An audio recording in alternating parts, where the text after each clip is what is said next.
Hey guys, welcome back. It's Josh with the Financial Advisor Car Guy. This week I have a confession to make. I wanted to apologize. So if you guys recall, a couple weeks ago, I had said I felt really bad because we were a couple episodes behind and life had been busy and all these things with work. And while that's still all true, I had gotten us caught back up only to now fall 2 weeks behind again. So these last 2 weeks have been kind of a whirlwind. I won't bore you with all of the details. I did go on a work trip, so I was gone for a week. And when I came home, I actually was ill for a week. And so I was in bed for literally 6 days, didn't leave my house except to go to urgent care and then the ER. So I'm fine, all is well, all is fine, no problems. But that delayed us, again, 2 weeks. So fast forward to today. Here we are. So I'm going to get us caught back up this time for real. And then in fact, what I'd like to do is post, not ahead of time, but I would like to film a couple things ahead of time. So I've been working on building a short list of some topics, and that's where I'm at. So this week we're going to talk about auto reliability and dependability. I saw a study, actually while I was sick last week, I was scrolling through Facebook and saw Motor Trend posted an article about auto reliability as a whole is down something like 30% or up 30% from where it was even 5 or 7 years ago. What that means is things are getting pushed to market so quickly that they're not as dependable and reliable as they once were. You think back in time and well, let me stop there. So we have recalls all the time, and we, meaning automotive manufacturers, have recalls all the time. It is not unusual to hear like Toyota recalls 100,000 vehicles, Ford recalls 500,000 vehicles because of this or that or whatever the case is. So what that process looks like is kind of funny because really they go and they put miles on test rigs to make sure that they don't run into these problems. And it's not bulletproof, it's not perfect, it's not a great process, it's good enough for the general masses. But you think of something as insignificant, what it sounds insignificant as like a seatbelt sensor could, if enough of that vehicle crashed, could cause a serious problem, very serious liability for the manufacturer, because now all of a sudden it's a known issue. And if I wreck my car and I die, or my passenger dies, or someone in the other vehicle dies because of that manufacturer's flaw, maybe there's a good likelihood that I could sue that manufacturer, or someone can sue that manufacturer and be, settled with or whatever. And it becomes a bigger liability. And the more cars that are on the road, every year there's more cars sold, there's more drivers, there's all these things. And it's kind of spiraling out of control. And so you look at some of the longevity of reliability, and it's not unusual, but more often you think of European automobiles. You think of Volvo. Volvo is a very safe vehicle, and historically it's been relatively reliable. You think of potentially Mercedes. Mercedes is expensive to repair if something were to break, but for the most part, they're fairly reliable. You think of Ford and Chevy, right? Or Jeep or Ram. They're maybe not as reliable. Now they produce a ton more cars, Volkswagen, a ton more cars, but if they have one part go wrong, they use that part in so many different vehicles across the board that there might be 1 million recalled, even though 500,000 of them are F-150s and 500,000 are F-250s or whatever. They can figure out, what model number and what product that piece went on to. And again, it's not uncommon for a big company like Ford or General Motors or Volkswagen again to recycle parts across different platforms. So if that part chooses to be faulty or, it's just proven to be faulty, now they've got to recall hundreds of thousands or millions of vehicles. So when you look at, reliability, it's a little bit different than, we'll call it warranty or recalls or those kind of things, because those are known issues. Reliability is more along the lines of, can I get in my truck and drive across the country without any issues, right? Or do I fear that something will break? Now, I don't have a fear of something can break. I can jump in my truck and I can drive it anywhere, and with full confidence, I'm sure I'd get there. Whether or not I do is totally different, but I've got faith that my truck is reliable.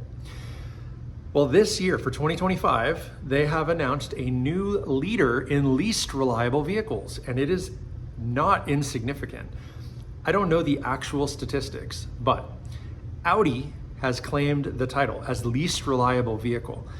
Now, the Audi group is interesting to me because they're kind of a sub Volkswagen brand, along with Porsche, Bentley,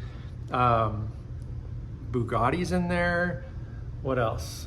I'm drawing a couple blanks, but it's a big auto group. But they have segmented Audi specifically as the least reliable.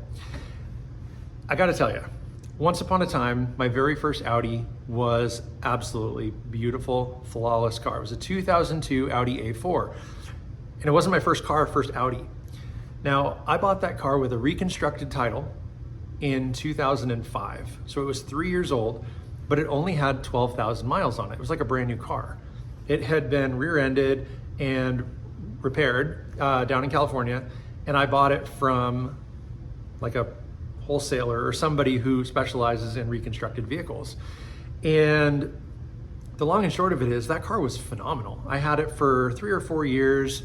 I drove it maybe 30,000 miles. I think it still had under 50,000 when I sold it. And it was a great car. I think I had one little thing break, and insignificant. It was just a very minor part, and it was just a pretty bulletproof car. The reliability was there, and I felt that from day one. And so fast forward to today, I still have an Audi. I've got this R8 that's actually like directly below you. And I feel like it's a pretty reliable car. I feel like I could get in it and drive it and enjoy my drive, but also not fear that something's gonna break between here and my office, or here in the restaurant, or here in the store, or whatever. I would tell you that they're pretty reliable.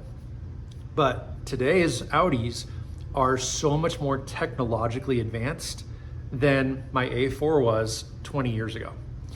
So thinking about that, I think that's where the unreliable word kind of infiltrates. I don't think it's that the car just spontaneously breaks. I think that there are so many more electronic components put in that's where we're seeing the unreliable nature of a lot of new cars. You know, EVs weren't even dreamed about 20 years ago to the level they are today. And so you look at Audi, you know, we're talking about Audi, look at their e-tron lineup, okay? Now, the original e-tron SUV, which I think is similar to like a Q7, but I think it's just called the e-tron.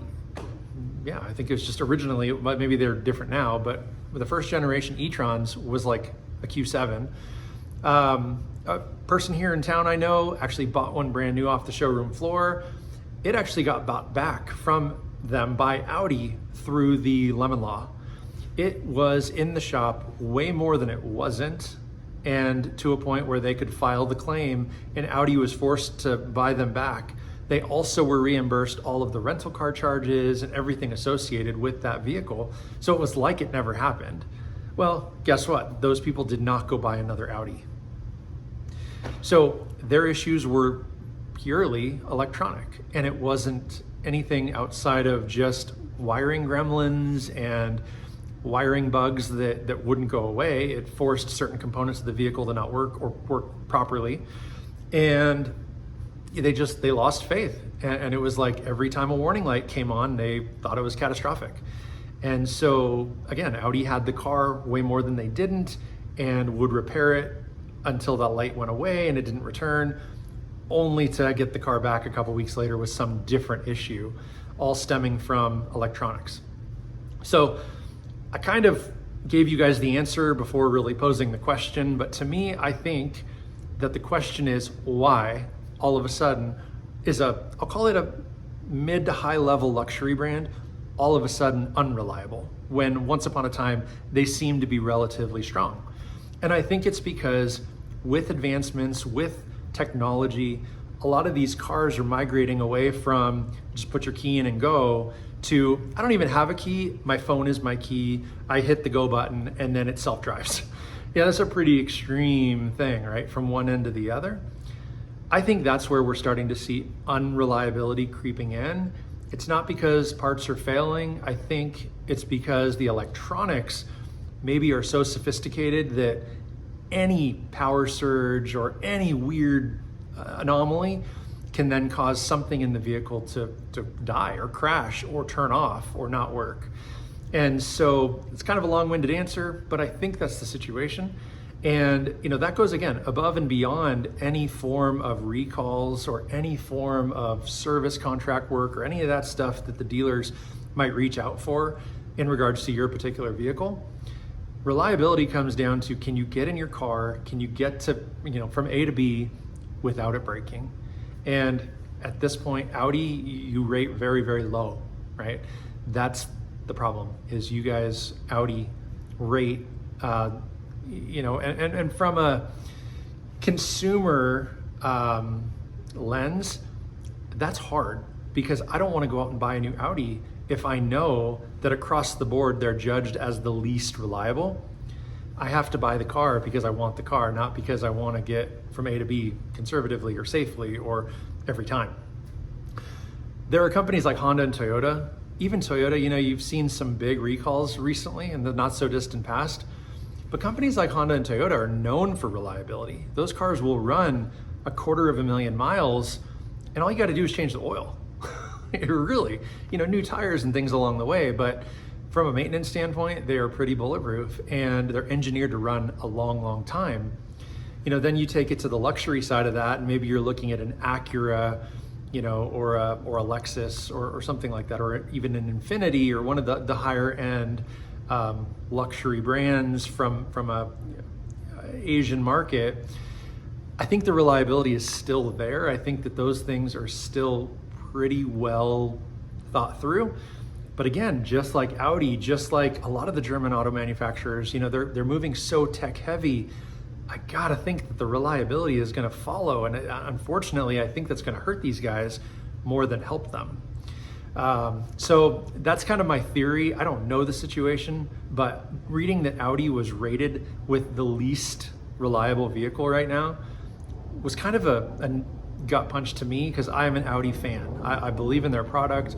I have one. I've had several over the years, and it's just frustrating to see that the quality has gone downhill. I still think they're one of the best looking cars on the road. I really think that Audi has their designers have a very meticulous eye, and the lines flow beautifully. I mean, again, thinking back to like my 2002 Audi A4, very clean sedan, right? I mean, not a lot of craziness going on, but just clean, smooth, rounded lines. And it was just a really attractive sedan, especially when it was new in that day. There was nothing like it. It was really a nice, sharp looking car. And then fast forward to like the R8 and all the other cars along the way, they do build a very handsome vehicle, but they try to shove so much technology in because they're competing with the likes of Mercedes and BMW and these others, that really they want to remain relevant and maybe even ahead if possible.